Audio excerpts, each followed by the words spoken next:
Crossroads.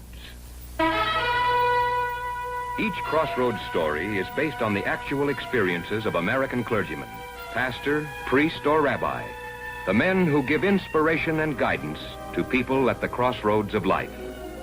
These dramatic stories are presented with the cooperation of our Board of Advisors, Captain Maurice M. Witherspoon, Father George B. Ford, and Dr. William F. Rosenblum. And now for our story.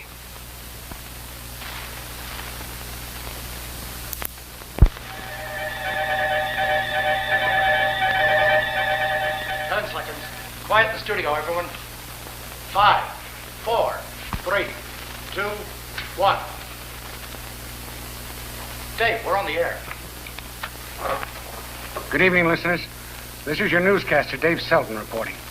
Tonight, an editorial. Our Town.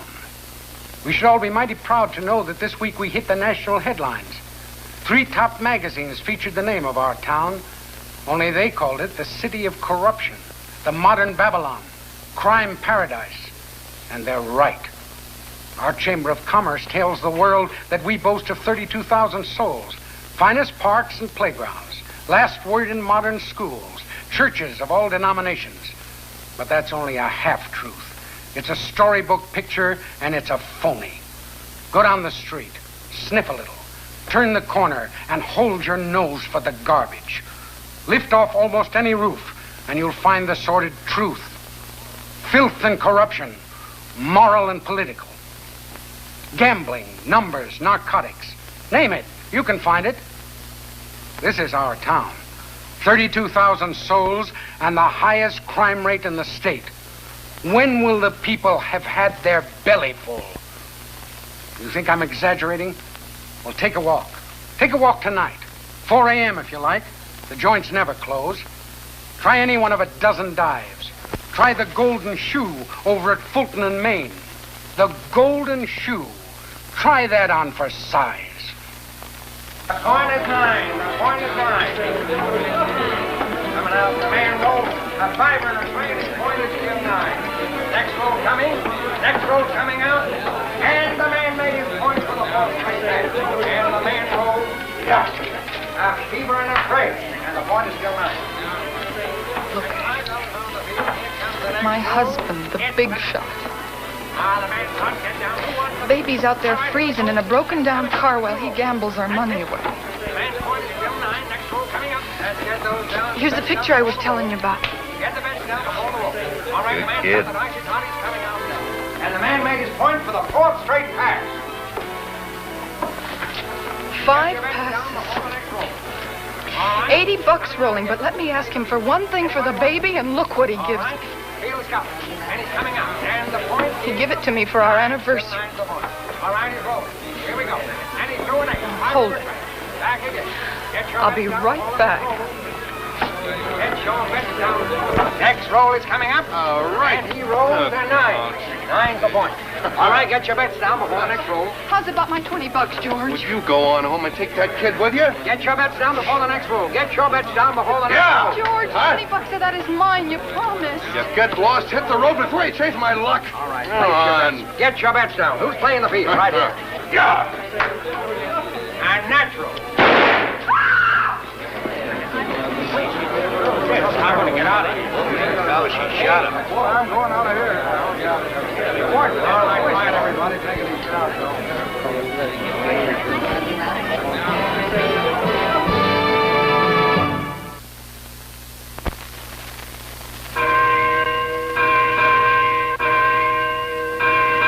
Once our town, Chicago. For my own part, I'm sick unto death of 3 times a year Christians. So-called Christians who on Palm Sunday and Easter and Christmas remember God's word, but 362 days of the year tolerate or live with or practice drunkenness, gambling, vice, and murder. Mind you, I'm not criticizing your sermon, Bob. It was wonderful, forceful, moving, true. Only you wish I hadn't said it. You being director of public safety. I wonder whether the pulpit was the place to say it. Your life's work is God's work. I wonder if perhaps you oughtn't to stay with God's work. What is God's work, Commissioner? Is the line drawn at the door of the church, or is it the sidewalks outside of the dens of iniquity? I wonder if you know what you're up against. Voices have been raised in the past against vice, graft, gambling. They merely moved a few locks and went on operating. For a month, our jails were crowded. And then the good citizens, the good ones, mind you, hollered about taxes because it costs money to keep people in jail. Oh, but surely... Just let me finish. A few years ago, before you came to us, we had our last reform wave. Where there were 21 gambling houses wide open, they were consolidated into 11. Slot machines disappeared for a month. And then back, bigger and better than ever. And one dog track closed for all of 1 week. But there are laws. There are men like you. Do you know what it takes to move people? Move them from inertia, from entrenched privilege and entrenched crime? You trying to tell me that my sermon wasn't moving enough? Not my point at all, Reverend. There are two answers, I think. Yours and mine. Mine is the work I've done all my life. Hard, brutal, violent sometimes. Yours, I think, and I'm not a scripture-quoting man, but I think the best is the soft answer. For the soft answer turneth away wrath. I'll promise to keep out of the pulpit if you'll keep out of the police department. Oh, Kathy, you know Mr. Ridge, our director of public safety? Oh, yes. How do you do, Mr. Ridge? How do you do, Mrs. Russell? Oh, excuse me. Reverend Russell. Oh, just a minute. It's for you. Mr. Ridge. Where? Oh, no. I'll be right over. Another tragedy?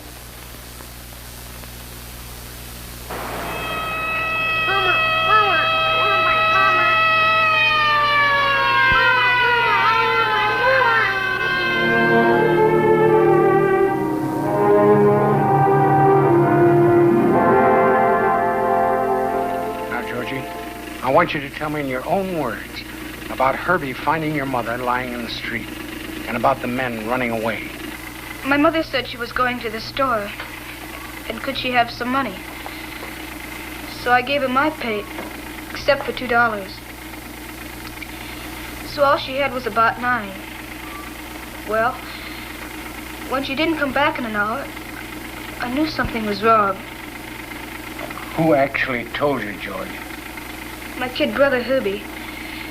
He found her where she'd been hit, where she was laying. When Herbie came in carrying it in his hand, I knew she was dead. Carrying what, George?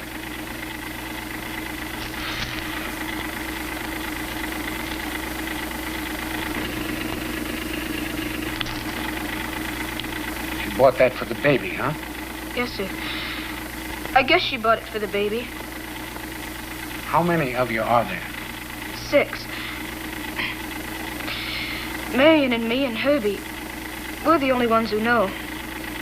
The little ones are asleep. Mister, don't they know who did it? Who'd do a thing like that? What kind of a guy would kill my ma with a blackjack for $9? What are we gonna do? My name is Reverend Robert Russell, Mr. Selden. Yes, Reverend. Would you care to tell me your answer to the boy's question? Yes, I'd like to. With illustrations. What are you doing tonight?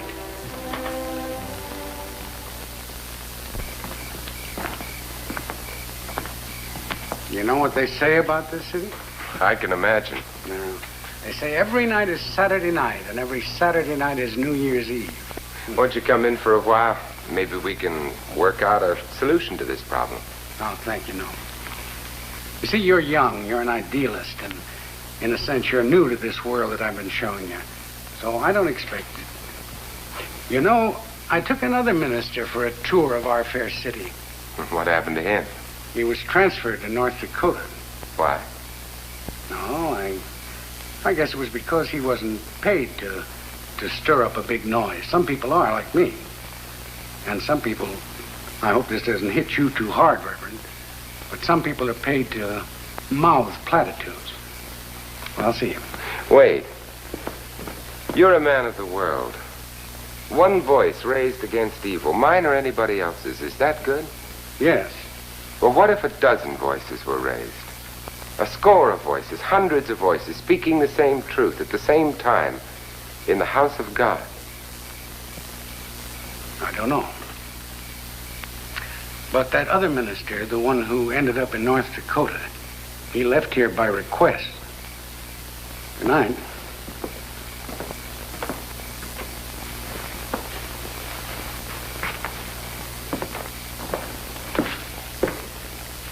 There's a wind blowing through our town tonight. Perhaps not yet a searching wind, but a clean, cool wind. And it's sweeping through the streets and the front yards, and it's stirring up the rubbish in the back alleys. And it comes from church and synagogue. The rabbi's text is Isaiah. Justice is turned back, and righteousness stands afar off. For truth has fallen in the public squares, and righteousness cannot enter. In our town, once the city of churches, for the first time, simultaneous sermons are being spoken by 11 men in black.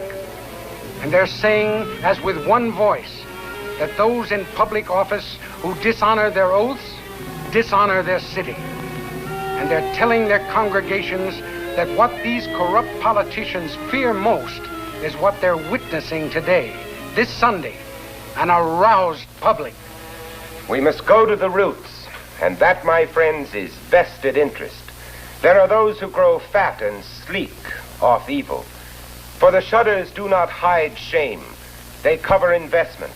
And the slot machines are a source not only of corruption, but of profit. And partner to it all is the silence, the inertia, the indifference of all of us. The salvation of a community is the watchfulness of its citizens.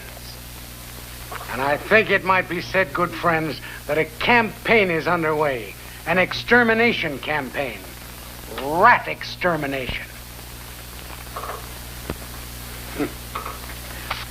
Yes, Mr. Bergen. Yes, of course I heard you, and I understand your point of view as a banker. I tell you, this meddling in politics has got to stop. I've been on the phone all week long. The parish projects are suffering because of this. The majority of the congregation is with us heart and soul. And how do you think I can guarantee a loan at this point? Let's have no sermons about the marketplace and money changers. There's enough trouble in the world without your picking on your own city. Mr. Bergen, as long as I am pastor here, I'll choose my own sermons. If the shoe pinches, I'd suggest trying a new pair. You're being paid to dispense religion, not reform. Is that clearly understood, Mr. Russell? What's the alternative, sir? A transfer to North Dakota?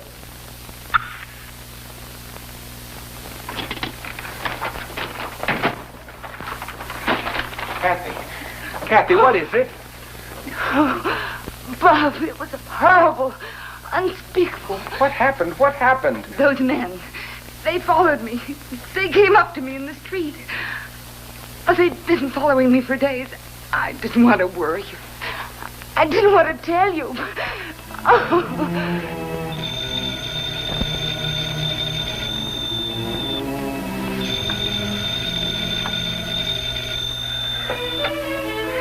Hello? Who is it?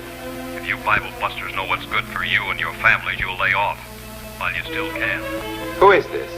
Again. Different voice, same thing. Who is this calling?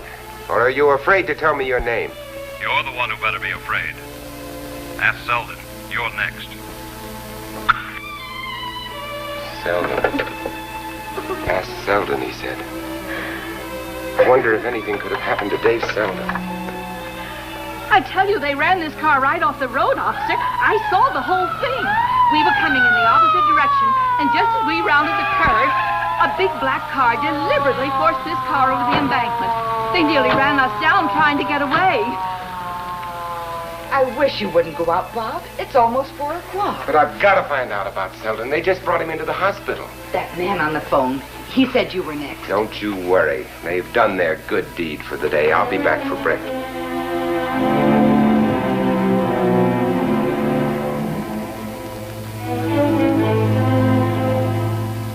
behalf of the Reverends Roberts, Darwell, McGregor, Alden, Fahrenkopf, and others, we respectfully address the City Council and its chairman, the Honorable Justice Thomas Deal, and petition the City Council to wipe out the evil and corruption that befoul our city.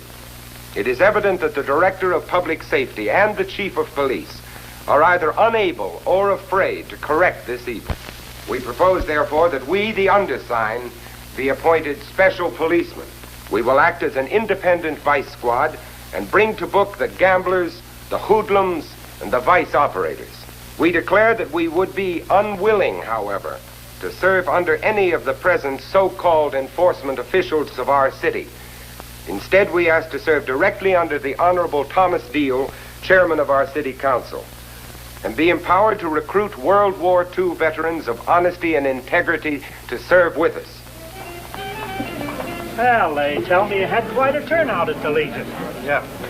I used to be in the service. Yeah, what outfit? Shipyards. That figures. They tell me the psalm singers are trying to make a bunch of carinations out of you boys. Huh. GIs closing up saloons and gambling places. That's really something, ain't it? It's a good idea, if you ask me. This town isn't safe for your wife and kids. That the way you feel about it? That's just the way I feel about it. What are you doing down here, slumming? No, we just came in to look the joint over before we closed it up.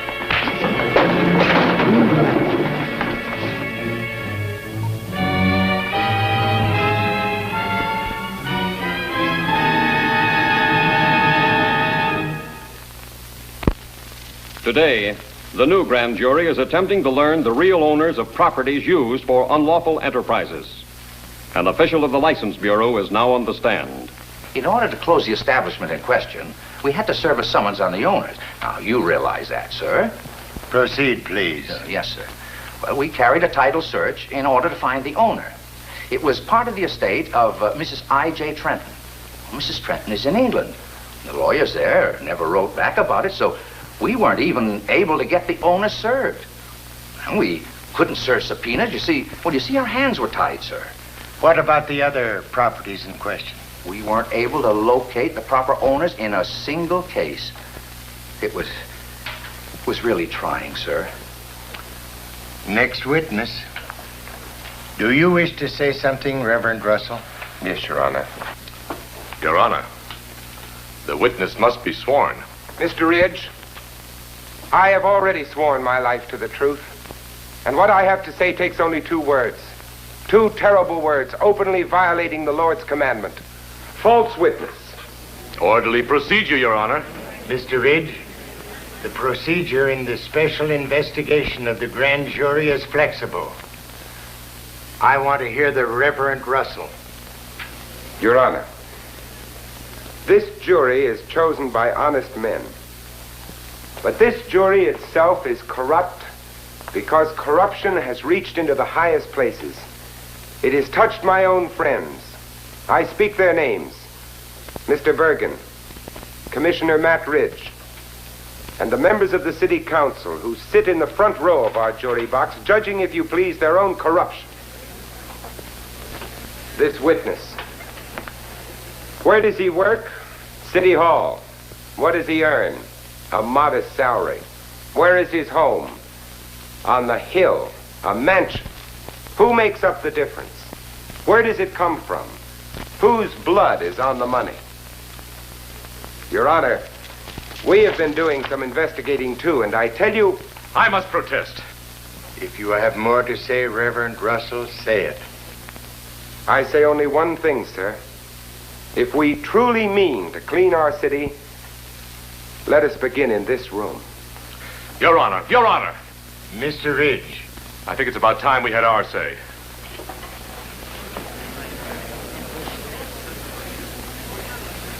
Let us ask Reverend Russell and the other ministers where their funds come from. If there is one among them who can say his church has not accepted money, not merely from men like myself, whom they now accuse of corruption, but from the proprietor of the Golden Shoe and the owner of the big casino down at the waterfront. If there is one of them who can prove to me that his Sunday collection plate has not held some percentage of gambling winnings and track profits, then I'll resign. But I would also like to ask Reverend Russell if he would like to continue his courtroom sermon on my text. Let him who is without sin in this room cast the first stone. You are right, Mr. Ridge. I am corrupted too. It has touched us all. If a tree feed from a cesspool, the fruit must be foul. I can only say with St. Matthew, either make the tree good and the fruit good, or cut it down where it stands. This man speaks for me, and I believe he speaks for most of us in this room. By the powers invested in me as chairman of this grand jury investigation, I now dissolve it.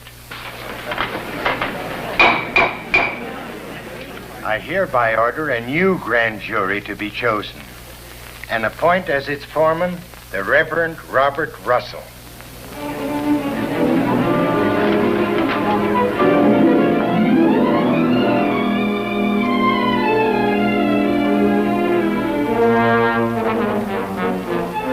"11 men in black went into action. Armed with special writs by the new grand jury, the Crusaders set forth. One of their first stops was the Golden Shoe, where they slapped a subpoena on the proprietor and went to work on the gambling equipment. The Golden Shoe won't be open for business for a long, long time. Bookie joints had a tough day, and for once, the customers broke even. In the city hall, an official of the License Bureau violated a long-established custom. He told the truth and named the real owners of the dens of vice. They no longer operate. Ex-GIs joined the police and wrecked the dive where one of their buddies had been brutally beaten a short time ago. The raids swept across town like a holocaust, and the hardware stores report a shortage of padlocks. Good evening, ladies and gentlemen. This is Dave Selden speaking. This is my first broadcast since, shall we say, my accident. I wanted the Reverend Russell to take over my broadcast tonight, but as we all know, he's a very busy man. Nevertheless, by recording, here is the Reverend Robert Russell. We are at the most dangerous moment of our campaign, the moment that evil has been waiting for, right now. For they will sit this war out, hoping we will grow bored and tired and indifferent again, so that they can move back and take over again. We must pray. We must also do. We must work with our hands, with our lives. We must believe, but we must also do. And they're going to do. These clergymen will be the watchdogs of our future. Watchdogs with teeth, because an amazing thing has come to pass. They've combed the 2,000-odd pages of the state code, and they found a law once directed against horse thieves. This law allows that any 15 men of proven good character may organize a corporation to arrest and convict lawbreakers with the powers of deputy sheriffs. May arrest and search, and in their discretion bear arms. I think we're all going to sleep a little bit better tonight. The air's cleaner. And the people, including this reporter, can be thankful and just a little proud that our town has recovered its good name, the city of churches.